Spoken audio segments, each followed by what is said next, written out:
Radio High presenta Judíos y Cristianos. Dos caminos, una redención. Un espacio semanal de diálogo sobre cuestiones litúrgicas y teológicas. Domingo de 9 a 10 de Argentina. Marcelo Aptekman nos sumerge en similitudes y diferencias entre los hermanos. Judíos y Cristianos.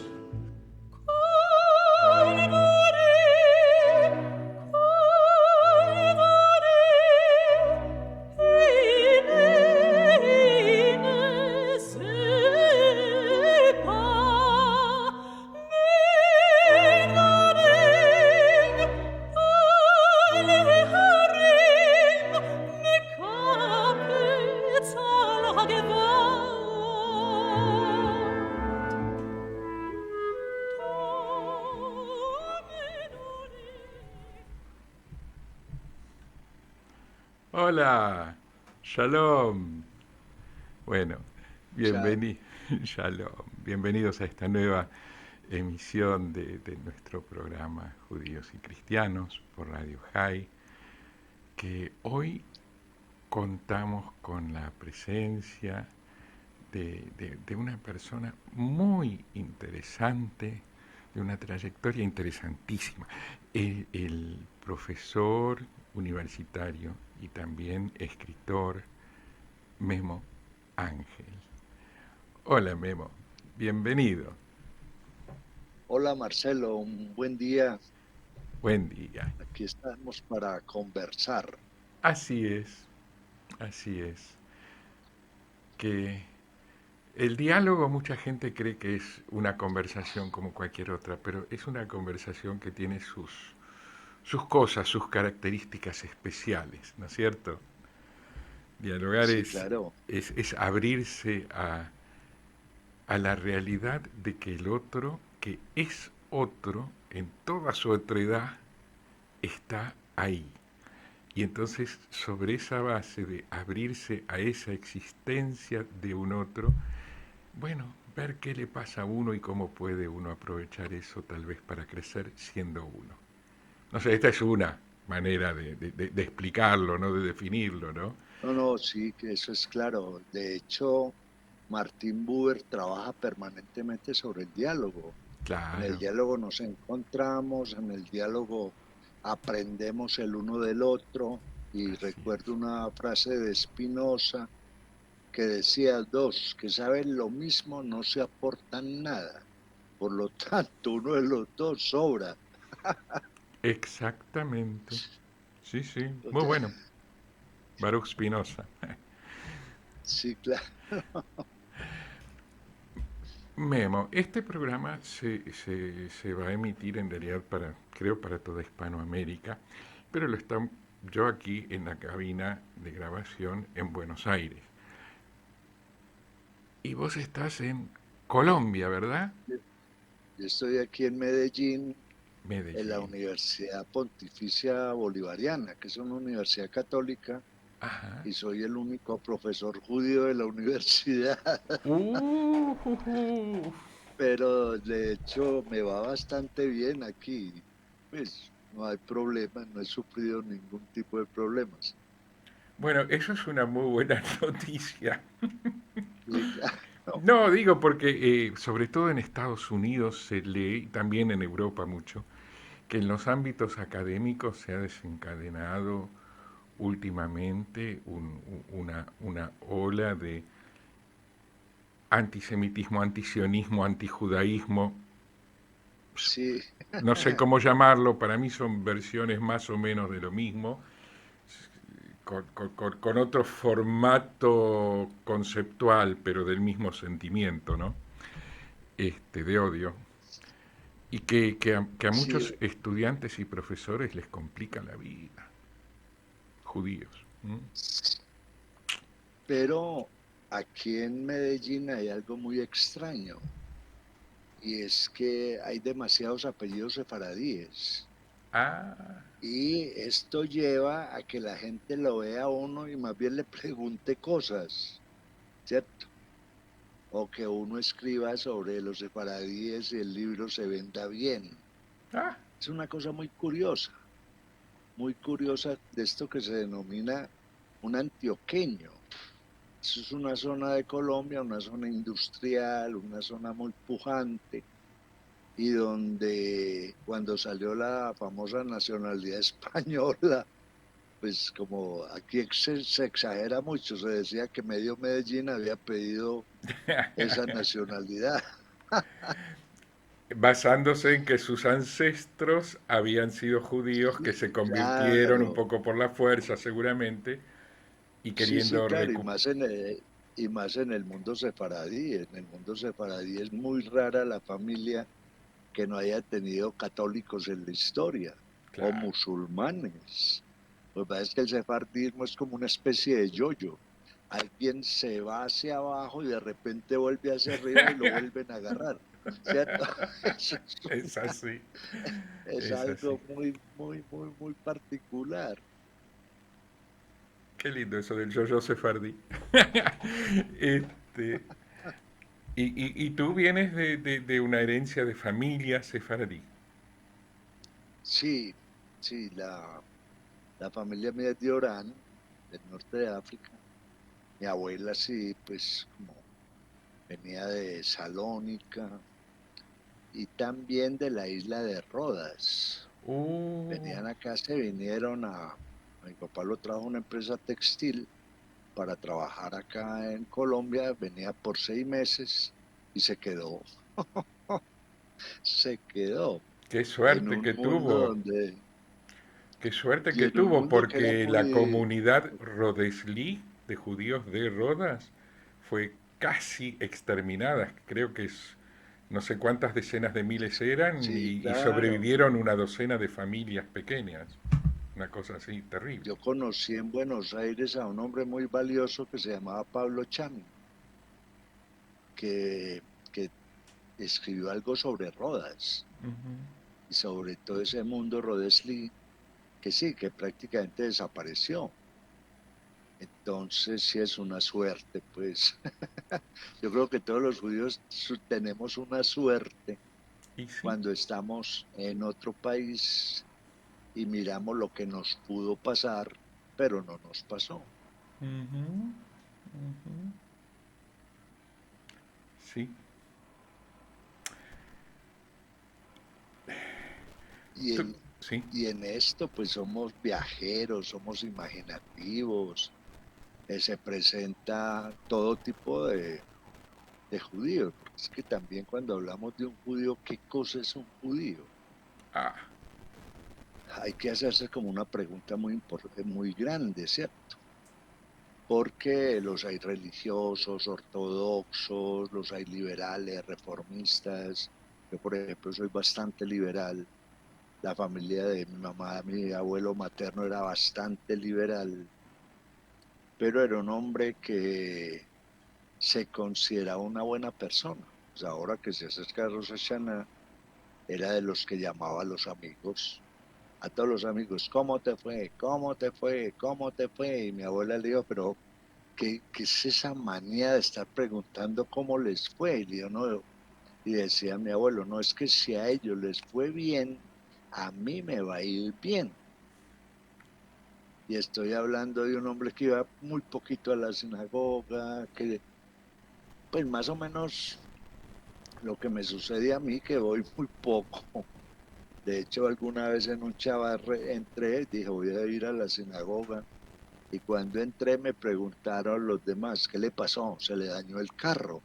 ¿Qué, qué está haciendo, qué está haciendo por aquí? Y así. no, uno por liberal que sea, de todas maneras, tiene una identidad y esa identidad le permite a uno ser en el mundo, ¿cierto? Como digo, yo no soy el más religioso, pero me gusta leer una oración en hebreo todos los días, me gusta eh, leer, a ver qué pasa aquí, qué dice este rabino, qué dice el otro, qué dice este escritor, cómo se supone esto o aquello, porque nos toca ser nosotros, ¿cierto? Y tener respuestas para las preguntas que nos hacemos y que nos hacen. Usted dice, Entonces yo creo que la idea, nos toca ser nosotros.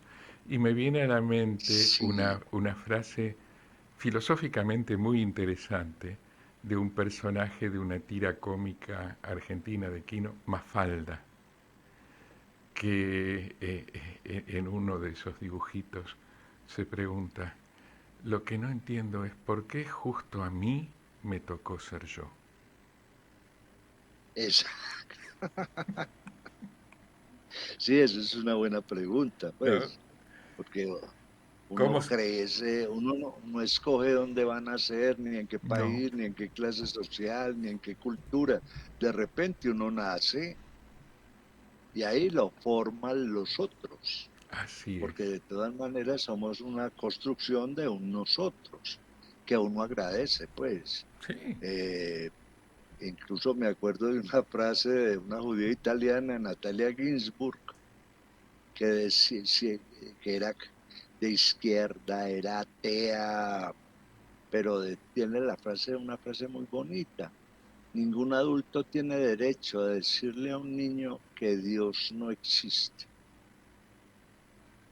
Entonces así uno lo crea, lo criaron pues con un montón de datos, de oraciones que a uno no se le olvidan nunca, de reconocer qué es lo que está pasando. Y si bien uno se vuelve muy laico y se va alejando por las actividades que ejerce, no quiere decir eso que cuando uno va a la sinagoga nunca se siente perdido. ya. Es como llegar a la casa de un tío al que se va poco, pero que es el tío de uno, ¿cierto? Así es, así es. Y en esta época del año, ahora que estamos a días nomás de Rosh Hashanah, cuando en la tradición judía y en las sinagogas celebramos, básicamente es el cumpleaños de Adán y Eva, lo que se celebra, uno se siente convocado también a participar en algo de esas liturgias comunitarias, de esos encuentros en ritos compartidos, sea escuchar el shofar, sea eh, pedir perdón los días antes por todo lo que hemos hecho mal o lo bueno que hemos dejado de hacer, ¿no? Y prepararse para enfrentar un nuevo ciclo. Y uno dice, pero, ¿qué es esto?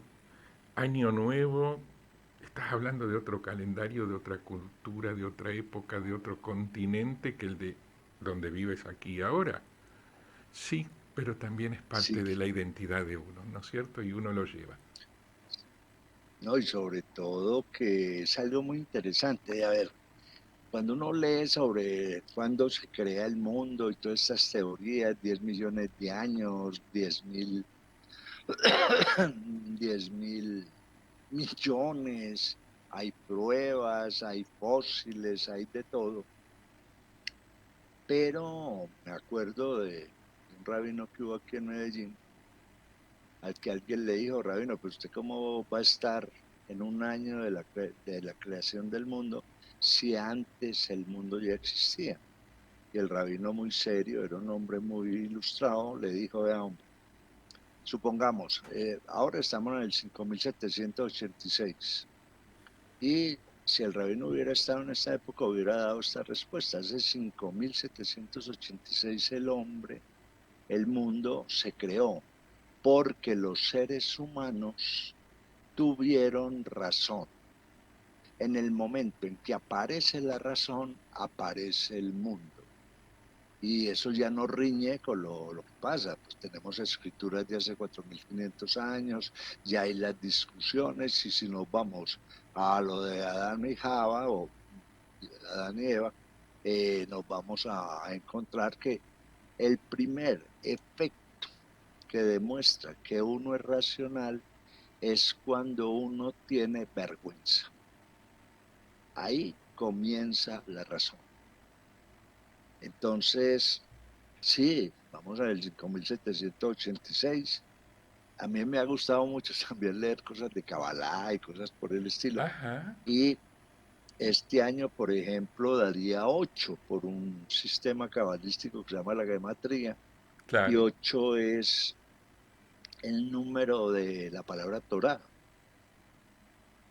Y con todos estos enredos que tenemos, todo lo que está sucediendo, recuerdo yo, pues quinto libro de la Torá, que es de Barim, donde Moisés vuelve y repite las leyes que hay que cumplir.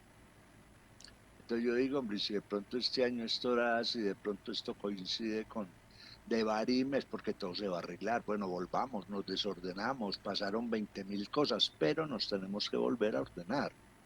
Entonces eso ayuda mucho, o al menos lo pone a uno a imaginar la validez que tiene la cifra. Y fuera de eso, pues estamos también, viene Rosh Hashanah, en 10 días aparece Yom Kippur, la víspera es el Kol Nidre, donde hay algo que, siendo yo muy laico, pero lo entiendo como algo muy importante, es el cuento o alguien se creó eso, de que hay un ángel que tiene un libro y en ese libro escribe quién se muere o quién sigue vivo en el año que llega. Esto no deja de ser importante, porque también es tener conciencia de que la vida es lo mejor que nos ha pasado, es tener conciencia, hombre, también tenemos que organizar pues lo que tenemos hasta ahora. Es posible que yo muera, pues por ahí hay una frase latina que dice ora certa, morte incerta. O sea, sabemos que nos morimos, pero no sabemos cuándo.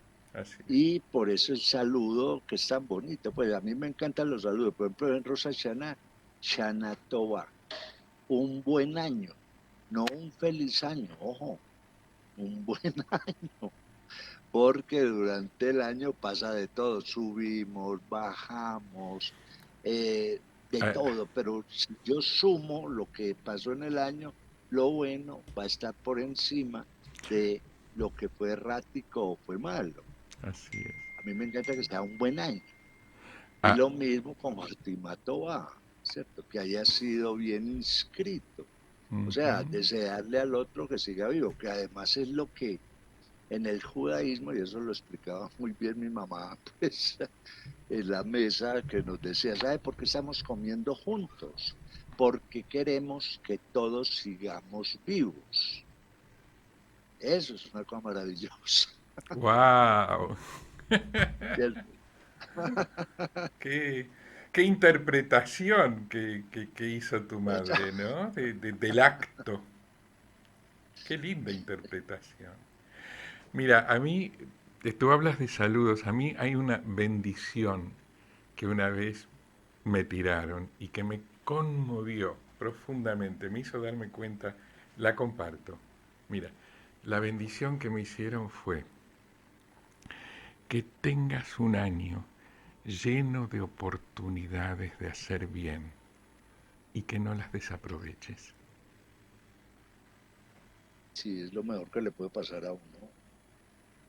No desaprovechar lo bueno que uno puede hacer. Así es, Sobre todo porque lo bueno tiene que ver conmigo y con los demás. así es. Tiene, o sea, a ver, las bendiciones tienen, o las verajot, es como se diría en hebreo, tienen una condición importante y es que se le dan a quien ha logrado algo. Por ejemplo, un padre pone las manos para bendecir a los hijos, se pone las manos en la cabeza porque ellos son un buen logro y por eso se bendice. Además que bendecimos tuteando a Dios, ¿cierto? Baruch atá, bendito tú. Así es. Así que lo ponemos de frente para dar la bendición y son bendiciones que tienen que ver siempre con la vida, siempre con la vida.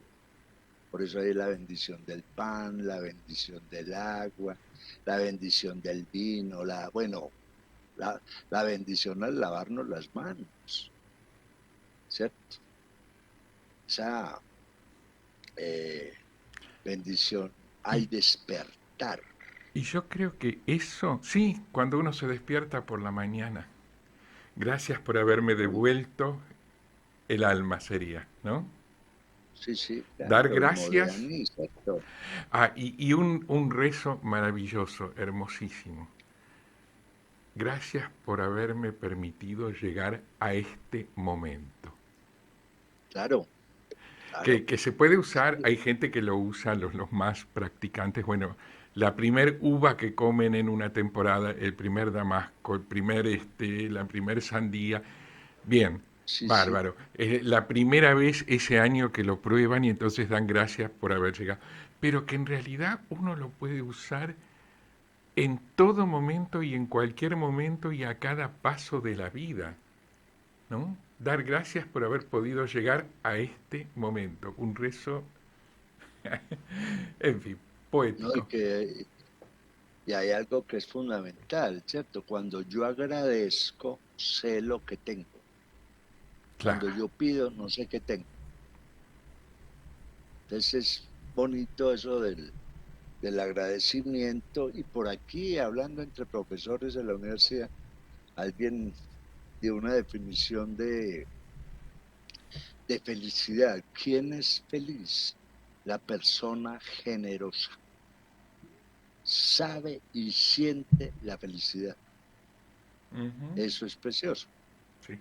¿cierto? Y eso es lo va uno a encontrar sobre todo en los relatos hasídicos de Martin Martin Buber, Buber. exacto. Ahora, Claro, todos maravilloso. estos valores espirituales que se trasuntan a través de estas cosas que me vas diciendo, yo creo que definitivamente no es que sean patrimonio exclusivo del pueblo judío, de ningún modo.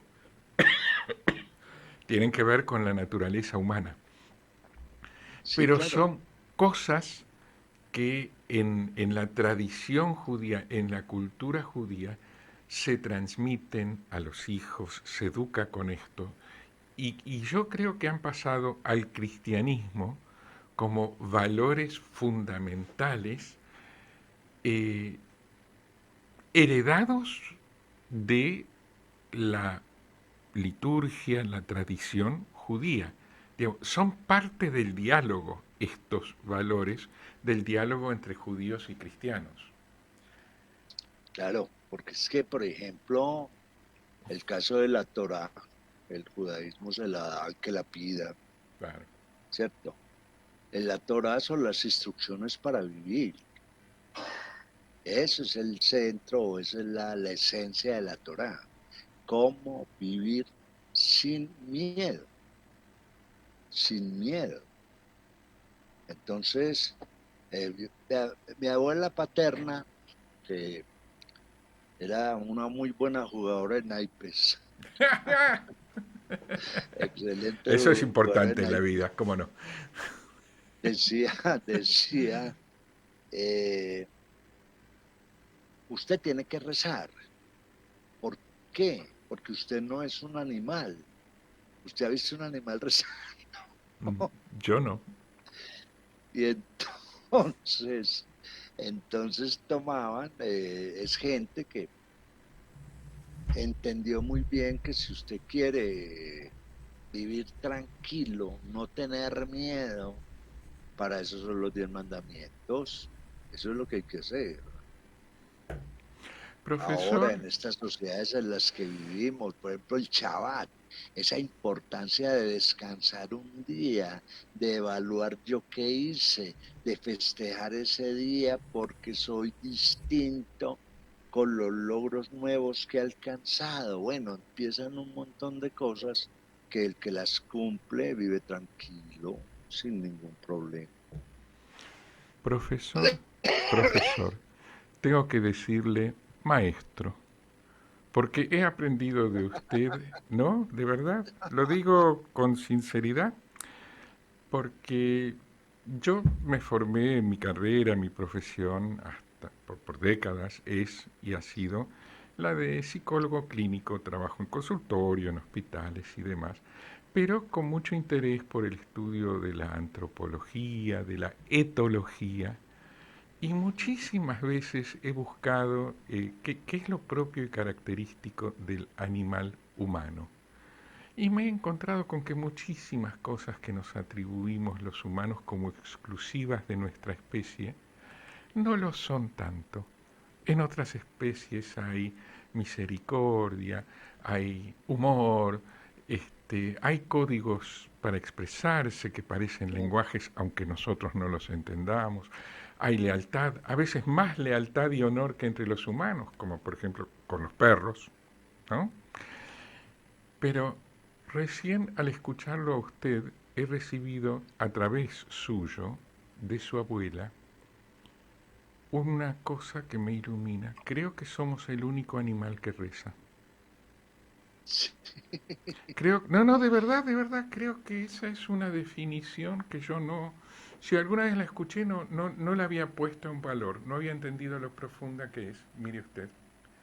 Pero creo que sí, su abuela le dio algo muy valioso, profesor. Gracias por No, y es compartirlo. porque es algo que nosotros, pues yo, o al menos yo agradezco, que al vivir en familia, al estar viviendo como en dos mundos, ¿cierto? Porque uno joven vive en el lugar donde se cría, tiene sus amigos, pero ellos hablaban de la otra parte, de haber atravesado el mar, y Ujú. traían un montón de enseñanzas muy fuertes para reconstruirse.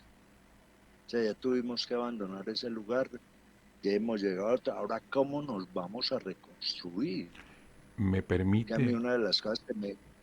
si me permite, Sí, disculpe que claro, lo interrumpa, o sea, mi función al entrevistarlo tal vez sería dejarlo hablar, ya, pero me siento convocado porque me está tocando espiritualmente. Mire, yo soy estamos descendiente, conversando. claro, yo soy descendiente de judíos alemanes, ¿no? Este, y comprendo muy bien eso del retorno a la liturgia por la identidad judía, buscando la identidad judía, porque mi difunta mamá, por ejemplo, este, colaboró con un grupo revolucionario, digamos, hoy en día diríamos de guerrilleros antinazis en Berlín, el grupo Herbert Baum, que era un grupo comunista, nada menos, de las juventudes comunistas. Así que Sí, fíjese usted, del comunismo de allá, ya estaba Stalin en el poder, pero el mundo comunista todavía no se había enterado de los crímenes del stalinismo. Este, pero bueno, a lo que yo voy es que cuando usted habla de que gente que vino cruzando el océano y buscando cómo reconstruirse, me acordé. Yo me crié en una comunidad que fundaron judíos alemanes aquí en Buenos Aires, que esa comunidad se llama en hebreo Lambrot Hakol, que traducido al castellano quiere decir a pesar de todo.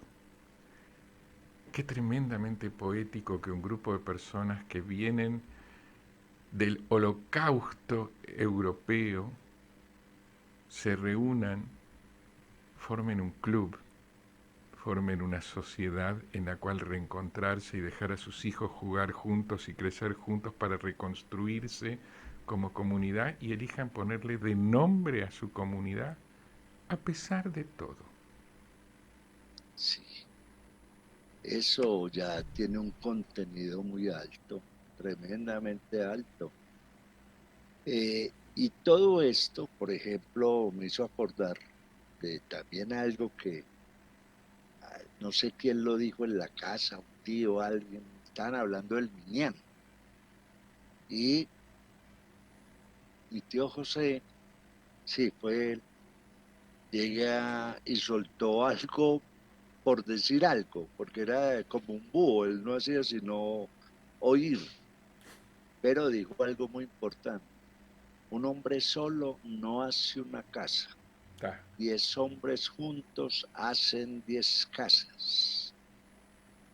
Y ahí dicho lo que era un minián, así es. ¿cierto? Entonces estamos o hemos tenido la suerte como de tener unos referentes de vida muy poderosos a través de las familias, a través de la gente con la que uno se mueve y también de cómo dentro de todo esto hay mucho humor de lo que hablamos ahora. Sí, yo me acuerdo que en Medellín había un judío sefaradí de Estambul que entraba a la sinagoga de acá porque era toda de Ashkenazim. O sea, no éramos no, tres familias sefaradíes y al principio nos Aclaro para miraban quien no se... raro, pues. Aclaro, Ashkenazim son los descendientes de judíos polacos, Rusos, húngaros, rusos. exacto, Sefaradíes son los descendientes de los que tuvieron que irse de España en el 1492 y bueno, se difundieron por todo el norte de exacto. África, Medio Oriente. Perdón la interrupción, pero adelante. Sí. No, no, para nada. Incluso se daba una cosa muy interesante, una convivencia muy importante entre judíos alemanes y sefaradíes, Ah, pero interesantísima.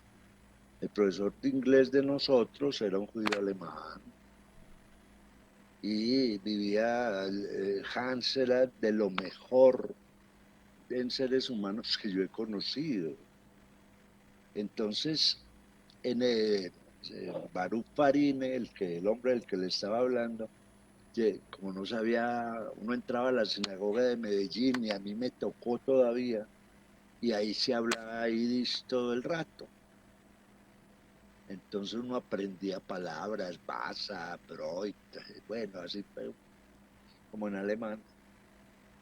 Y este hombre se paraba y se burlaba de ellos, decía, Ishi, Bishishi, Gesun, Gishiche.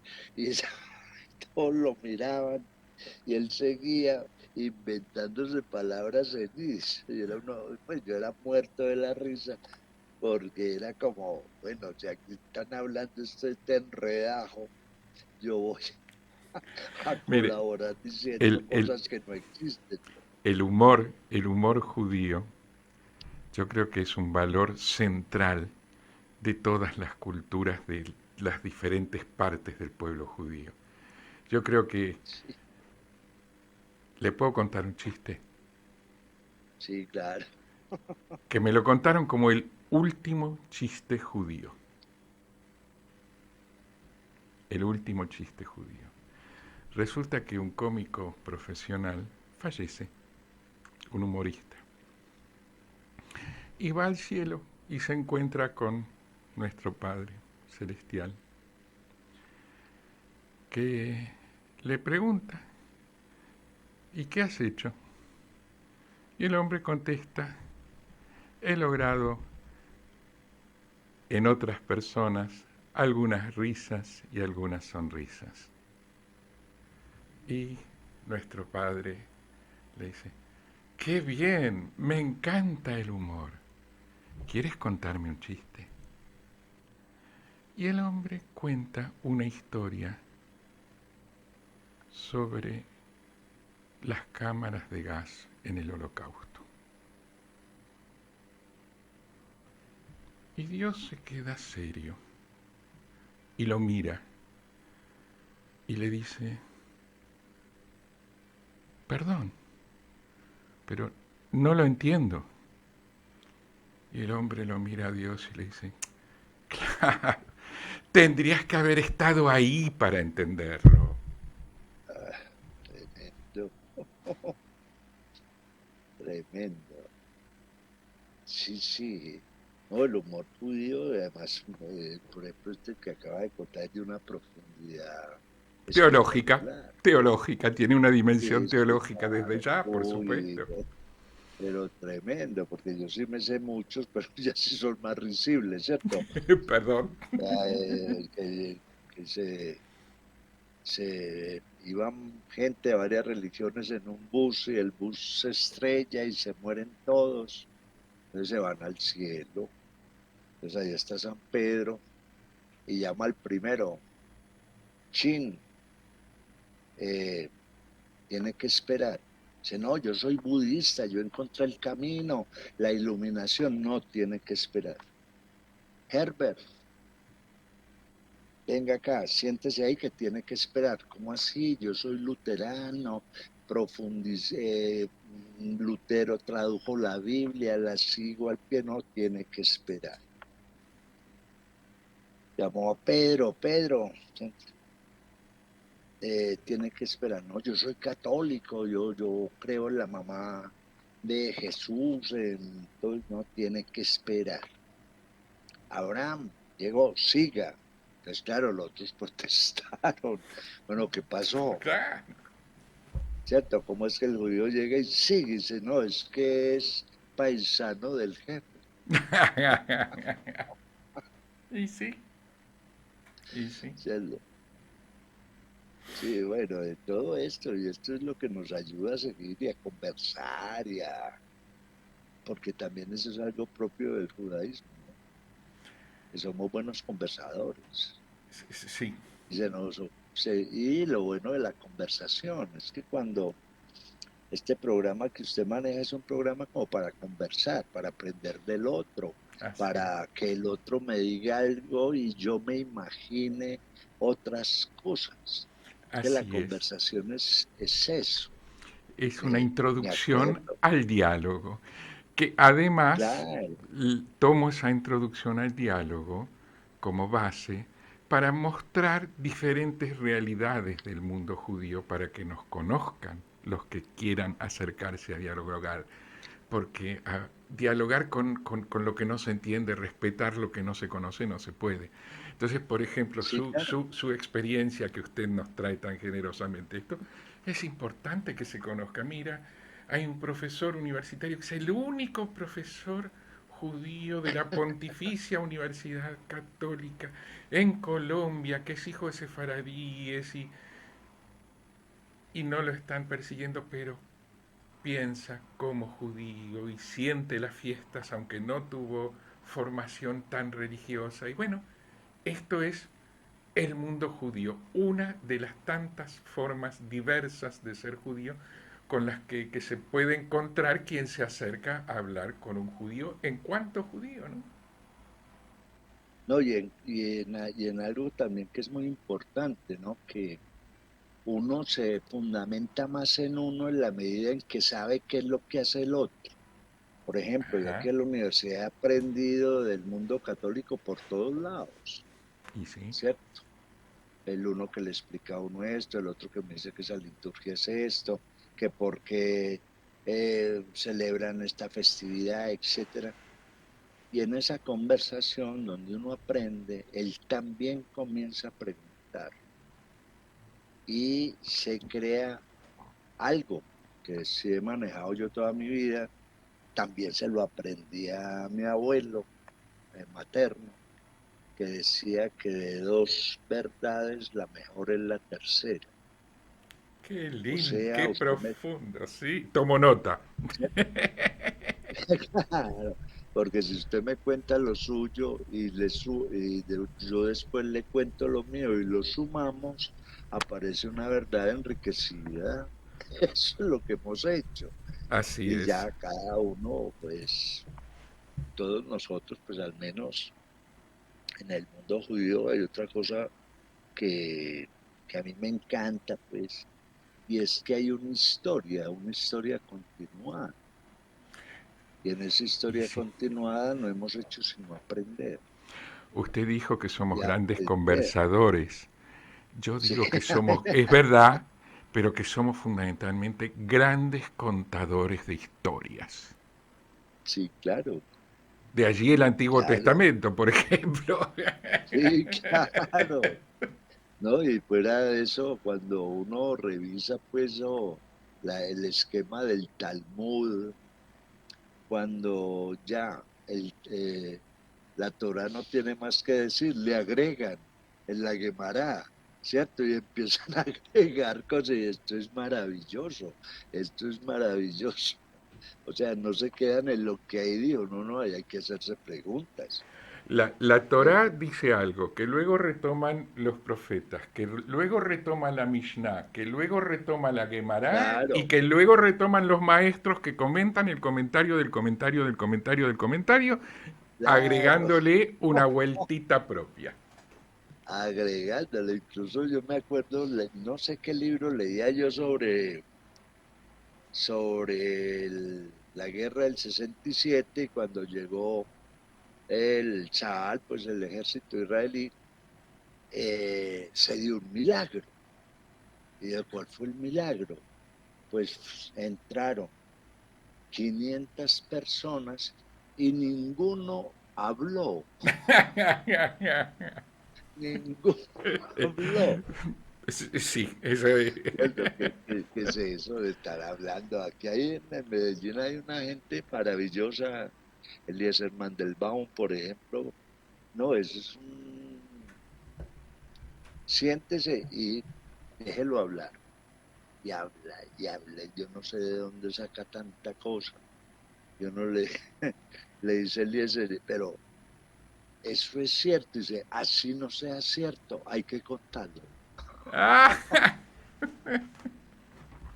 No, así no sea eso cierto, hay que contarlo. Yo hay que sigo tomando nota, contarlo. ¿eh? Es una cosa maravillosa. Y de ahí, pues, tanto escritor, tanto gente que hace teatro, tanto psicoanalista, porque también la conversación exige oír, ¿no? Así Y es. saber oír. Y, Elías y, Canetti tiene un y cuento sobre el testigo oidor, todo lo que uno aprende oyendo, ¿cierto? Y Edith Brom por ahí, me acuerdo yo de un libro que leí alguna vez, que era el arte de escuchar, que es otra forma de yo aprender. Oiga, oiga al otro. sí, y que tiene que ver con el núcleo de la identidad judía, esto de escuchar. Usted sabe que por Sigmund Freud, famoso creador o fundador del movimiento psicoanalítico, este, él alguna vez escribió que si bien no tenía ningún sentimiento religioso personal en ninguna práctica, de todos modos sentía que el núcleo de su identidad, de su persona, eh, en ese núcleo la parte judía de su identidad era fundamental, tal vez lo más importante. Y estamos hablando de una Sí, persona laica, secular, que no militó en ningún movimiento ni político judío, ni nada.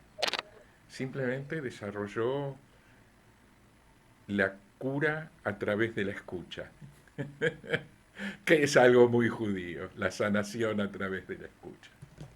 sí, claro, pero es que ahí aparece el credo. Shema Israel, Shema, escucha oye, Israel. oh Israel, sí, sí, sí. Oye, es cierto, que eso es una cosa maravillosa cuando, sobre todo cuando se le aprende a los más viejos, ¿no?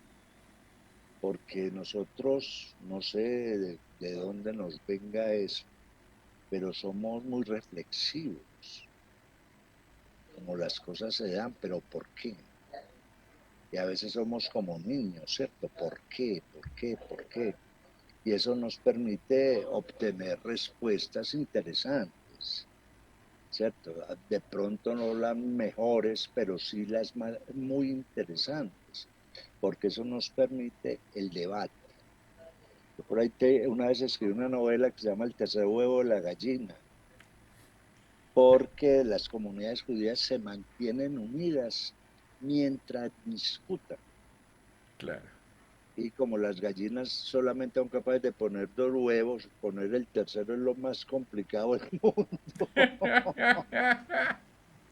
Entonces la discusión hay posibilidades del tercer huevo, no hay posibilidades. Claro, entonces somos el hable, converse, aprenda, porque nos gusta aprender. Eso fue algo que yo agradezco de mi papá, por ejemplo. Me decía, aprenda todo lo que pueda. Eso no pesa nada, eso no se lo quita el gobierno, eso no paga impuestos, aprenda. Y, Eso es y, un y papá camine, judío, sí, señor. ¿Le, ¿cierto? le puedo contar un cuento que tiene que ver con esto? Sí, claro. Es narrar una historia, en realidad, no es un cuento. Resulta que creo que allá por la década de 1930 o 40, no recuerdo exactamente cuándo, hubo un premio Nobel de Física, Rabi, Isidor Rabi, que había nacido en Polonia, en un shtetl, y llegado como niño muy pequeño con su mamá a Estados Unidos, donde fue a una escuela pública en un barrio relativamente humilde. Y entonces le hicieron una entrevista, le preguntaron cómo era que alguien con ese origen tan humilde y esa trayectoria escolar llegaba a premio Nobel. ¿Qué lo había hecho a él un científico, por ejemplo? Y él contestó, mi mamá. Y entonces la persona que le entrevistaba le dice, ¿cómo su mamá lo hizo un científico? Una campesina pobre de Polonia, inmigrada en Estados Unidos, que trabajaba para darle de comer al hijo. Y él contestó, bueno, porque las mamás de los otros chicos, cuando ellos volvían a casa después de la escuela, les preguntaban, ¿qué aprendiste hoy? Pero mi mamá me preguntaba, ¿hiciste una buena pregunta en la escuela hoy? Excelente, tremenda. ¿No? Así es como se transmite de generación en generación Y el valor este tan profundo en la cultura judía de querer aprender, querer escuchar, querer entender, que luego se traduce como debatir y como contar historias, sí, también. sí, claro, es que Esta es una eso, historia de la vida real, ¿eh? De Isidor Rabí. no, y es válida, es que de esos tiene una validez tremenda. Era cuando yo estaba chiquito también, a uno no le olvida las oraciones, así no las, pero nos enseñaban en la casa que había, después de levantarse, después del moderno, había que decir en la mano derecha Miguel, en la mano izquierda Gabriel, delante de mí Uriel, detrás de mí Rafael, encima de mí el ribono Shelolam. Entonces, bueno, eso lo recitábamos, mi mamá nos enseñó, revisaba. Después entendí que era eso leyendo a Amos Oz en Los judíos y las palabras, que decía, en la mano derecha Miguel es el conocimiento, en la mano izquierda Gabriel es la verdad, delante de mí Uriel es la justicia, detrás de mí Rafael es la paz y encima de mí está la fe. Eso sirve para resolver cualquier cosa, ¿cierto? Cuando tú dices, bueno, necesito el conocimiento para llegar a la verdad. Si llegamos a la verdad, llegamos a la justicia. Si llegamos a la justicia, estamos en paz. Y como estamos en paz, somos capaces de crear la fe. Y recuerdo también pues a otro rabino que tuvimos acá. Vale la pena notar que la comunidad de Medellín ya va a cumplir casi 100 años, tengo entendido, de haber fundado la sinagoga. Un rabino que nos decía una cosa muy interesante, y es que la fe, la palabra emuná, es creer en aquello que aunque no pueda probar, es necesario para vivir. A mí no se me ha podido olvidar esa definición. Por eso, así no ¿No? sea cierto, hay que contarlo. Sí, claro, exactamente. O sea, dice uno, pues sí, vale la pena mantener como ese acervo en la cabeza para cuando cualquier cosa, ojo, hay que hacer esto, esto, esto. Y ahí es donde mantenemos viva pues la identidad. Somos, a pesar de que en mi caso no soy el que más reza. Ahora que viene Rosh Hashanah yo aparezco, por el Colmidre yo aparezco, pero no me pierdo, no me pierdo. Y Bien. pues que me vino alguien que me preguntó aquí en la universidad, a ver, usted ya, que nunca le da ganas de convertirse. Le dije, hombre, cuando usted me demuestre que usted vive mejor que yo, lo hago. Antes no. Y es porque uno tiene ya como su espacio, mi espacio lo entiendo, lo vivo, me Claro, gusta. porque vivir mejor, en qué sentido uno puede vivir mejor renunciando a su identidad, a la Sí, historia de la claro, familia que a uno al lo pasado, formó, a la tradición que recibió, a todos los valores que recibió de sus seres claro, queridos a quienes está agradecido. ¿Cómo ¿no? Y se uno puede lo vivir ve, por mejor que ejemplo, eso? uno lo ve en las personas son conversas, Ah, está que no bien, pueden hablar eso. de la familia, no pueden hablar del pasado, entonces se aferran simplemente al hecho religioso, ¿cierto? Claro, también eso pasa Pero con los conversos al judaísmo también, es una problemática de sí, los sí, conversos en claro, general, ¿no? Sí, sí. claro. Hay un cuento de Bachevi Singer maravilloso. En una sinagoga donde llegó un converso y empezó a criticar todo. Eso no se reza así, eso se reza así, hay que hacer esto antes, hay que hacer esto después. Y ya los tenía locos en una sinagoga hasta que decidieron enviarlo a otra sinagoga de un rabino enemigo. Mandémoselo para que lo atormente. De todo esto es una maravilla. Y mire, por ejemplo, lo que está pasando entre usted y yo en este momento.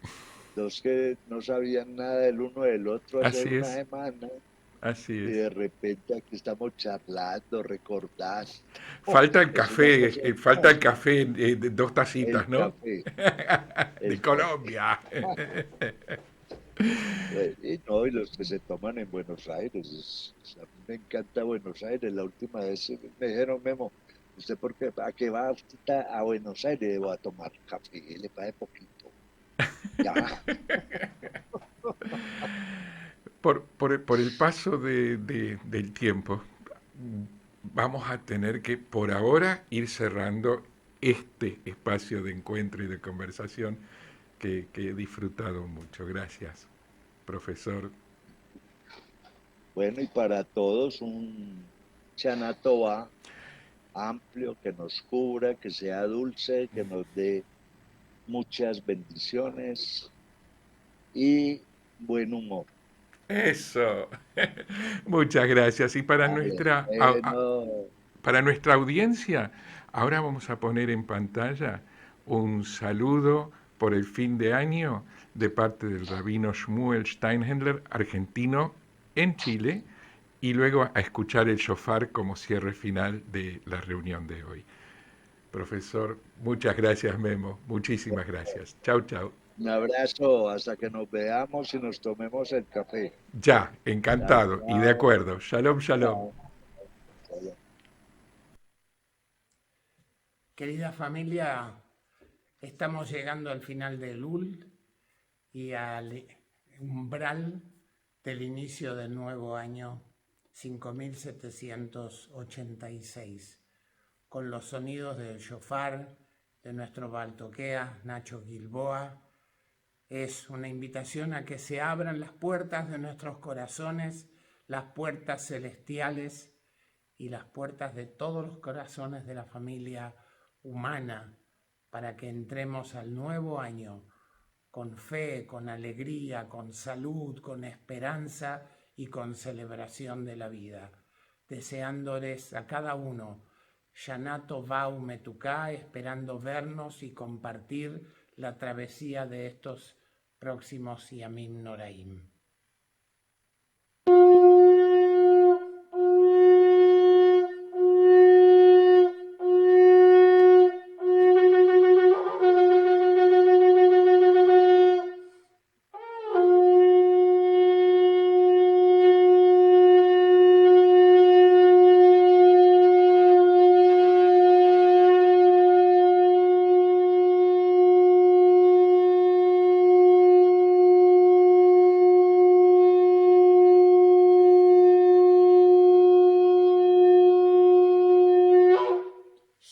Tová, un Metucá para cada uno, que es lo que nos deseamos unos a los otros con esperanza, con pasión, con aprecio, con inmenso cariño.